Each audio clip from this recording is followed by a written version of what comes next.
CM అనేటోడు బనికే రాడు. CM తోటి మొన్న ఈయనైతే ఏదైతే మాట్లాడిండో సర్పంచుల వేదికగా ఆ రోజే తెలంగాణ రాష్ట్రానికి సీఎం పదవి పోయింది. భవిష్యత్తులో కొత్త సీఎంను ఎన్నుకునే వరకు రాష్ట్రానికి సీఎం లేడిగా అయిపోయింది. మన తెలంగాణ రాష్ట్రం నీళ్లు పోతానే అంటే మాట్లాడని వ్యక్తి, తెలంగాణ ప్రజల సమస్యల మీద, రైతుల సమస్యల మీద మాట్లాడని వ్యక్తి రాష్ట్రానికి సీఎం ఉన్నా ఒకటే, లేకున్నా ఒకటే. ఇప్పుడు కూడా జెడ్పీటీసీ ఎంపీటీసీ ఎలక్షన్లు పెడితే 35% సర్పంచులు వచ్చినాయి. ఇక నేను జెడ్పీటీసీ ఎంపీటీసీకి పోతే అది 50-60% పోతుంది.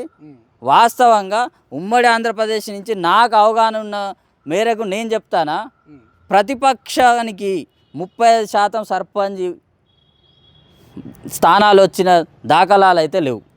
మొట్టమొదటిసారి చరిత్రలో ఒక రాష్ట్రంలో ప్రతిపక్ష హోదాలో 30% రికార్డు కూడా బీఆర్ఎస్ పార్టీ ఖాతాల్లోనే పడింది. ఇది కొంచెం ఇంకా పార్టీ గుర్తు, కారు గుర్తు కనపడితే ఇది 50% పోతే వాళ్ళది 30% పడిపోతుంది. అప్పుడు ఇక అసలు ఇక ప్రజలల్లో మొత్తం మా నైతికత కోల్పోతామనే భయంతో ఫ్యాక్స్ రద్దు చేసిండు. ఆ ఎలక్షన్లు పెట్టలేదు. జెడ్పీటీసీ ఎంపీటీసీ ఎలక్షన్ పెట్టమంటే నేను అసెంబ్లీలో చర్చిస్తాను. అసెంబ్లీలో చర్చించుడేంది నువ్వు?